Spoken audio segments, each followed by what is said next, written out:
On my last video, I tested out the Gerber dime for a week. I've been carrying it around for about 3 weeks now, and I feel it's time to make a full video comparison on the Gerber dime versus the Leatherman Micro, which I will say has been one of my favorite multi-tools for a while now. But can the Gerber dime be just as good or even better than the Micro? That's a tough question, but that's exactly what we're going to try to find out in today's video. So we're going to be looking at 1, the similar tools they have and how they compare to each other. 2, the additional tools included on each. 3, my final thoughts on how they stack up against each other. And 4, which tool is the best option. First, let's take a look at the price. Now, the Gerber dime costs around $22.99 and the Leatherman Micro costs around $49.95. So you can practically buy 2 dimes for the price of 1 Micro.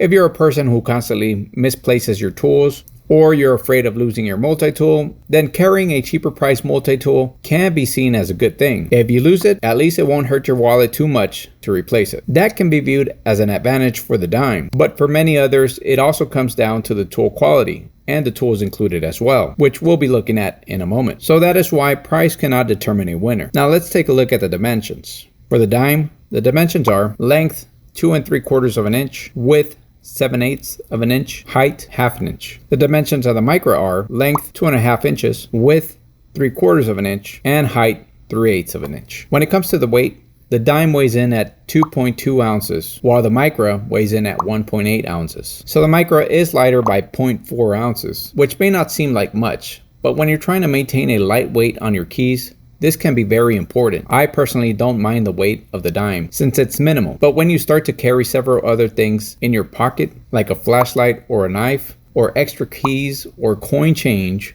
all that extra weight starts to add up. So that's why it's important to try to reduce the weight in your keys as well. When it comes to the dimensions, the dime is slightly beefier. It hasn't really been a big bother because the difference is minimal. I've been carrying the dime with my keys now for almost 3 weeks, and I hardly feel a difference in comparison to the Micro. But again, when you start to carry additional items in your pocket, those extra centimeters or millimeters, however you want to see it, on each item start to add up. So sometimes it's best to try to keep it as small as possible. I mentioned this on my last video of the dime, that even though the dime is a butterfly open multi-tool, you don't have to open it up to get to most of the tools, with the exception of the pliers or the wire cutters. Most of the tools are found in the exterior, unlike the Micro, which you must open in order to access the tools. The only tool you'll find outside of the Micro is the ruler. So because I don't have to open the dime to take out the scissors or the knife, which are the most common tools I use, this makes the dime more desirable. Now let's take a look at the similar tools they have in common, and we'll see which one has the best tools. First up is the knife. Now the knife design on the Micro is nicer in my opinion. They're both about the same size. They both function well for minor tasks like cutting rope or tape, or just small things in general. They're both made of different steel materials. The dime is made of 3CR13 steel, while the Micro is made of 420HC steel. Because these are not intended to be used for extreme scenarios, both make great knife options. They're not the best quality steel, but it may be important to note that the 420HC steel is supposed to be more corrosion resistant versus the 3CR13. But I say it's a draw when it comes to the knife. They're both just as good. So there isn't really a winner when it comes to the knife. Next we have the scissors. While both scissors work fine, the ones on the Micro are bigger. That's probably the main tool on the Micro for some people. They both are spring loaded. However, the scissors on the Micro, aside from being bigger, they work better in my opinion when it comes to cutting through thick materials. What helps them is that they have more leverage thanks to the longer grip. The scissors on the dime struggle to get through the thick paper. So if you're trying to cut through something that is thick or hard to cut, then maybe the best option is the Micro scissors for that. So the Micro takes the W in my opinion when it comes to the scissors. Next you have the tweezers.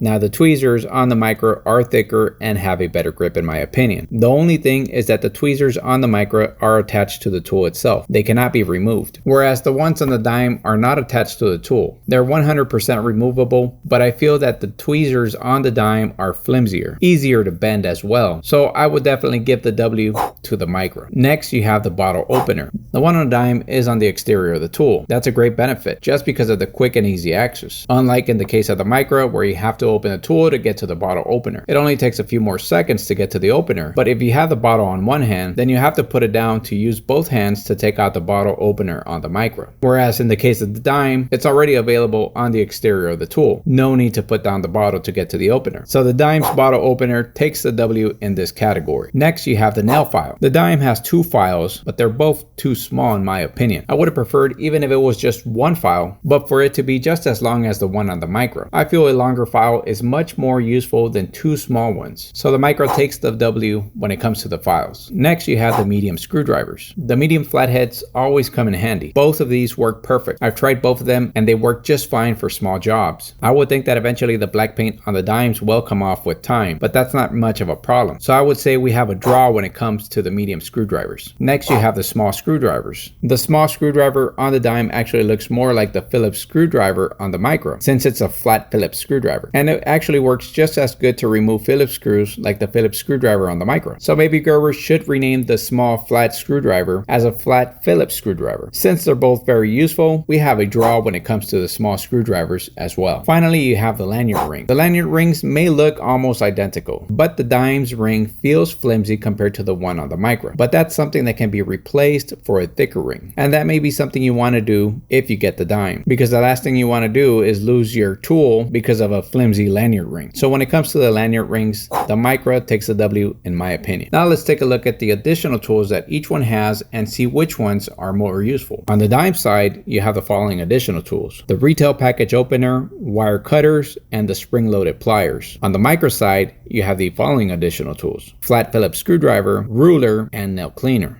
First, let's take a look at the tools on the micro. The flat Phillips screwdriver is always useful. I've used this one several times and it works great not only for Phillips but also for flathead screws. So it's got two uses. The ruler is also a useful tool. It just comes down to will you be using it at all or not. It's a small ruler, but for example in my case, sometimes for my videos I have to do a quick measurement of a knife or something else. And if the micro is nearby, I use that instead of going out to take out a bigger ruler. So it's always a handy tool in my case. The nail cleaner is also useful, but it also comes down to, are you planning on using it or not? Is it something you really need in your multi-tool? Now let's take a look at the additional tools on the dime. First up is the retail package opener. Now the retail package opener is something I don't have on other multi-tools, and to be honest, I found it very useful. I rather use this over the knife to open packages, just because it's a smaller blade and it minimizes the risk of damaging what's inside the package. This also helps because you don't have to be sharpening your knife that often, since you're not really using the knife anymore to open packages. The wire cutters may not be the best on the dime, but I do believe that for small tasks, they work fine. Also, these are not meant to replace any of your tools. They're more for an emergency, and to be honest, they work good enough. And finally, you have the spring-loaded pliers. Now, the spring-loaded pliers are now a must-have tool on any multi-tool for me from now on. When it comes to the mini multi-tools, I always prioritize that it came equipped with some good scissors and a blade, since I saw those as the main tools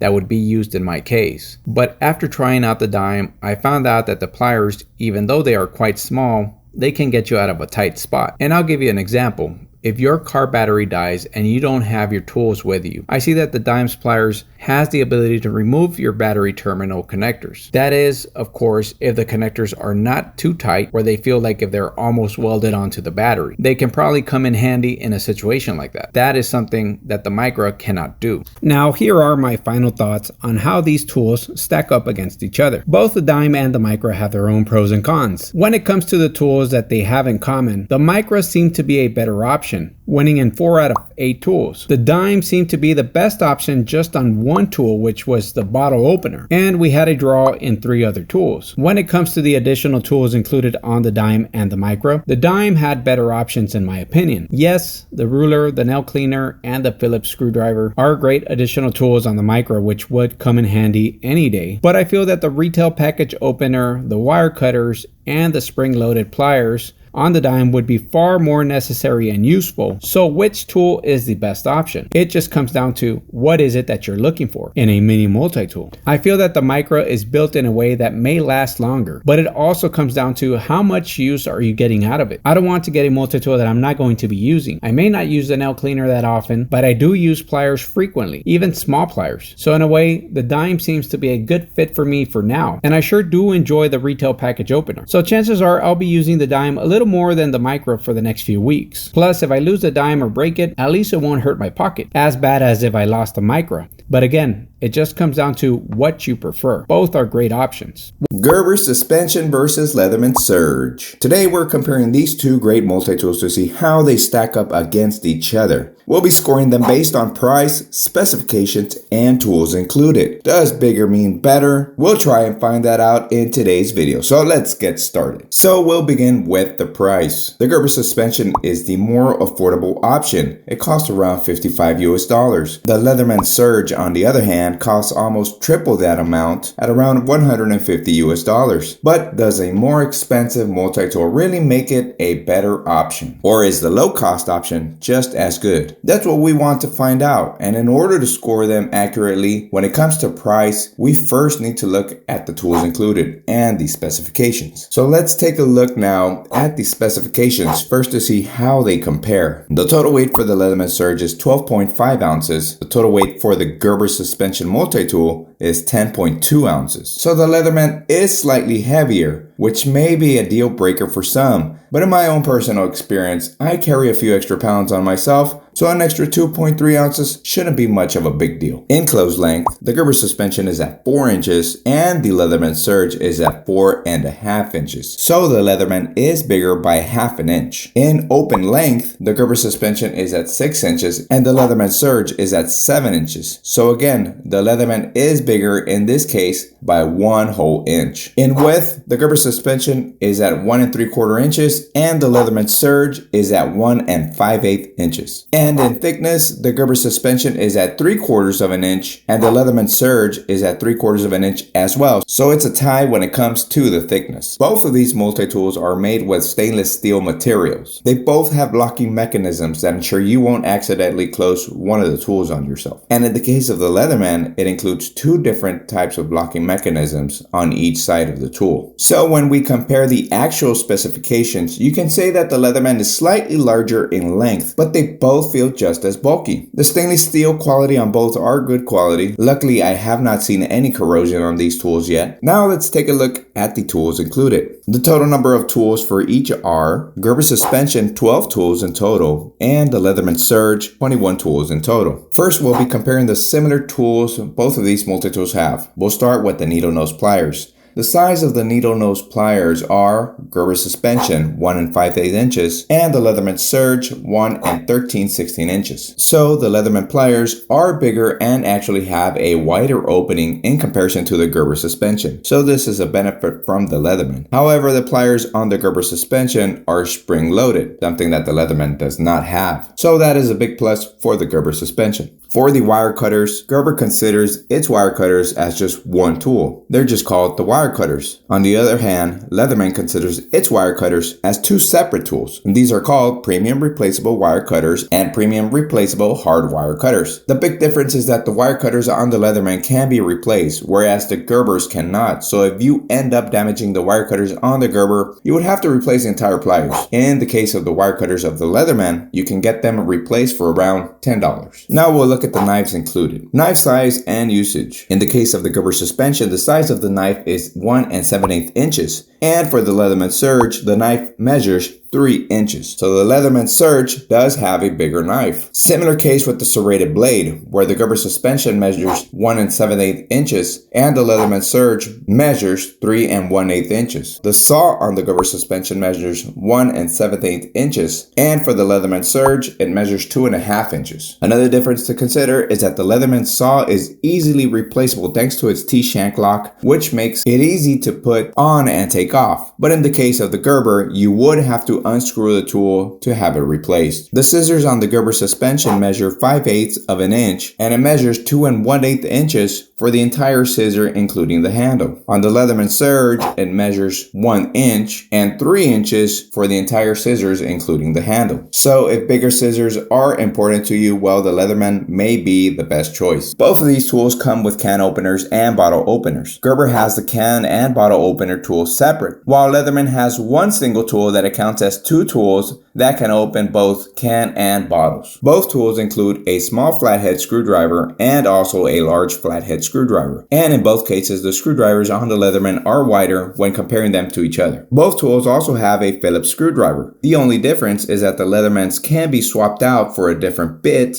whereas the Gerbers cannot. Again, you would have to unscrew it to have it replaced if you were to damage it. Both of these tools include lanyards. Gerber actually considers this to be one of its 12 tools. The Leatherman, on the other hand, does not consider the lanyard as part of the 21 tools included. Maybe they should consider it as tool number 22. Let me know in the comment section. What do you think? Should it be tool number 22 or not? In the case of the Leatherman, you just have to push it out with something because it's hard to pull out and it is very well hidden. Now that we've compared the similar tools, let's just take a look at the additional tools that the Leatherman includes, and those are electrical crimpers, stranded wire cutters, all with a thread loop, ruler, wood metal file, diamond coated file, blade exchanger, and wire stripper. So you could say that the Leatherman only has 8 more tools if you want to consider that the premium replaceable wire cutters and the premium replaceable hard wire cutters count as just 1 tool instead of 2. Pros of the Leatherman Surge are that it's a great quality tool that is built to last a long time. It has 21 tools, which is almost double the amount that the Gerber suspension has. Cons of the Leatherman are that some may consider it to be expensive, and another one is that it feels a little bit heavy and bulky. Pros of the Gerber suspension is that it is priced reasonably for the number of tools and the quality of the steel. It may not be the best quality, but I've had mine for several years now, and it shows no signs of rust. I've seen comments from people stating that they've had their pliers break, but I guess it also comes down to the type of usage and beating we give to the tools. I can't complain so far because it's worked great for me. Cons are that some may consider it to be heavy and bulky, even though some of the tools like the knife, serrated knife, and the scissors